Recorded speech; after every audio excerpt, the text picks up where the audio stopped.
Until a few years ago, I let myself believe that the key to success was being able to convince others, to be absolutely amazing at convincing and talking to other people. I was also told that if I didn't talk a lot, I would come across as aloof or simply uninterested. Now, as much as I liked interacting sometimes, I usually loved being by myself. But like any other ambitious kid, I started pushing myself to fit these personality requirements to succeed. I reinvented myself to become much more outgoing and take the lead in everything I did. And all the appreciation and opportunities I got made me feel amazing, at least at first. And slowly, I realized that I was losing sight of the kind of person I love to be. I felt lost and decided that it was time for me to get in touch with myself, my true introverted self. So I began to research and learn about the various different unique personalities that one could have when I stumbled across this very interesting term, introversion, a term that described me better than anything else. As I dug deeper into my various traits as an introvert, I realized that being introverted was actually amazing. Many great figures such as Bill Gates, Rosa Parks, and Mahatma Gandhi were also introverts, and embracing this has shown me the power and potential that introverts like me hold. With that in mind, I'd like to take this opportunity to talk to you about the various unique powers of introverts and how we can harness it by making spaces such as schools and workplaces much more considerate of us, while also debunking some common myths about introverts. When psychologist Carl Jung popularized the terms introvert and extrovert to describe certain personality types, he described that introverts are people who are much more preoccupied with their own thoughts and feelings and prefer to minimize contact with others. However, this revolutionary ideology that explained introversion to the world also turned out to be counterproductive and misleading, as it bred many myths. One such myth is that introverts are antisocial and poor communicators. But really, introverts like me simply prefer to be by ourselves. But if needed, we're usually pretty good at talking and connecting with other people. We're also great listeners, making us awesome friends. The initial shyness that most people think is characteristic of introverts is mainly the fear of being judged. Take me, for example. I'm not shy talking to people I already know. In fact, I'm actually pretty social and chatty with them. It's also completely untrue that introverts and extroverts can't get along. Many of my own friends are extroverts, and we have a great time together.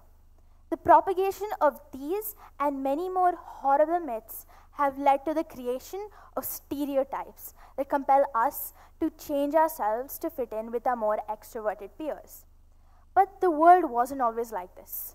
Society changed significantly after the Industrial Revolution.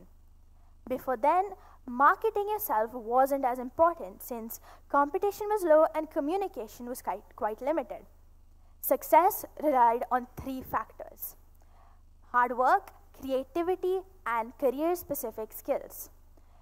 Let's take the example of a physician. Then, a physician was recognized mainly for their skills and abilities rather than their speaking abilities. Now, in a capitalist economy, success often goes to those with strong networks and self-promotion. This is alongside the other talents and skills, of course, but extroverts really excel at doing this. It also applies across all industries, from journalism to finance and art to film. Schools have also adapted to teaching communication and collaboration to students, preparing them for this new reality that we're now living in. However, this focus on a preferable personality has sidelined the importance of allowing different personalities to thrive, leaving introverts like me torn between success and mental health. This is because social setups make us feel tired and drained, because unlike extroverts who get energized by social interaction, we expend energy there, leaving us unmotivated at work. In fact, a 2016 study by the National Institute of Health that explored the connection between life events, personality traits, and generalized anxiety disorder suggest that people who are more introverted are actually much more likely to have anxiety and depression, probably because of how sensitive they are to stress and emotions. This is also something that plays a role in why we choose to be in smaller social settings. Despite all of this, however, introverts do have their own skill sets that are also very important in today's world.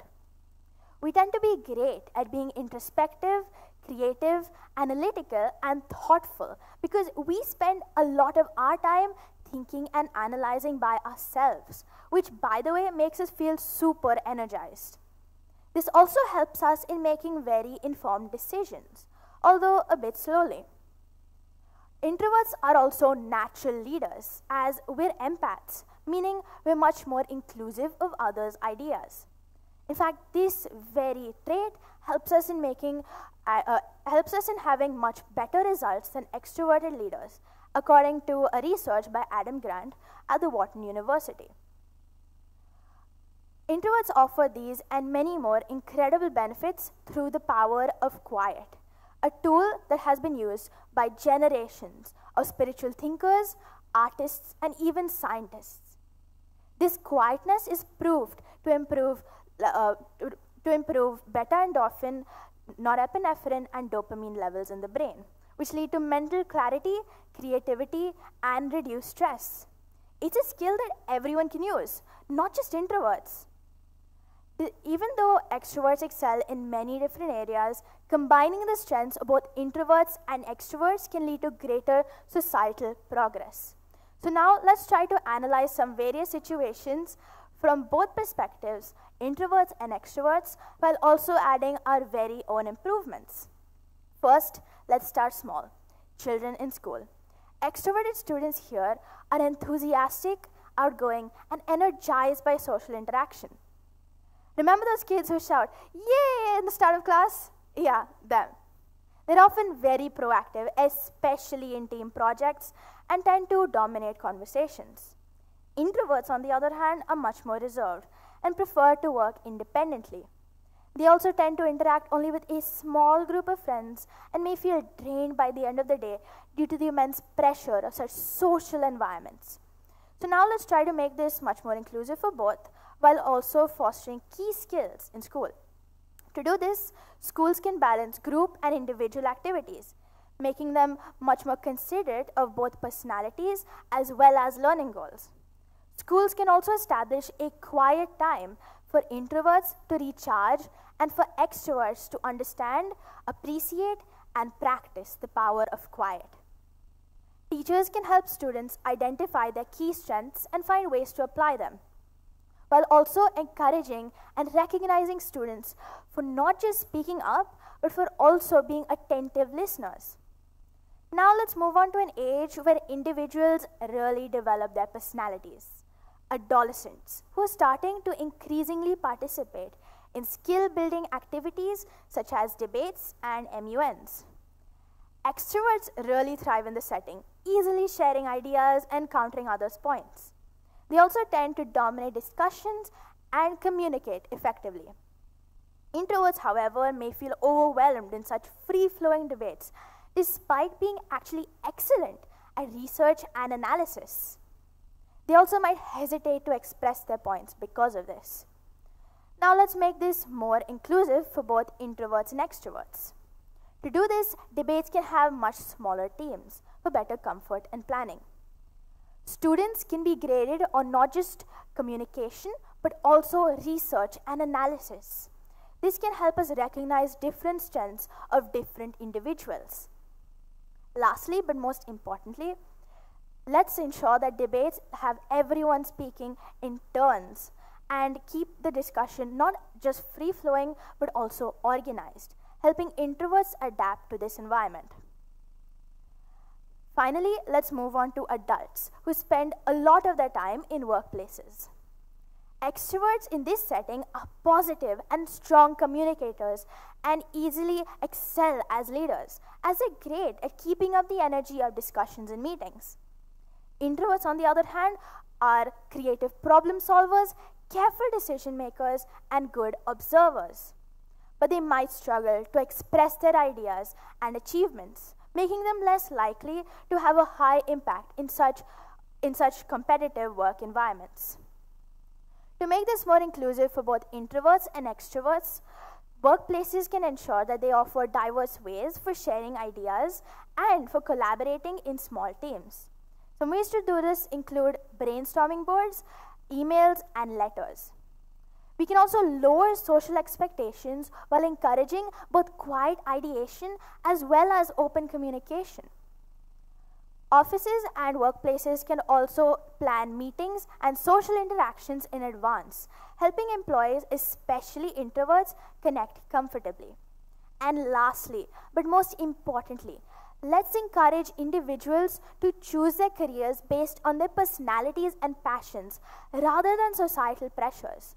This can be done using well-designed personality tests to guide them.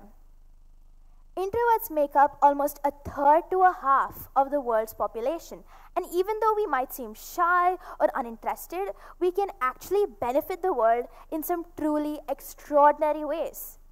We also share some really great lessons, some of which we've forgotten over the centuries of human development.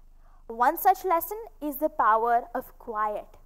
I mean, imagine if the world was a place where both introverts and extroverts could excel in all sorts of different situations, and where everyone felt included and proud of their unique personality. That's the world we should all strive to create. Thank you.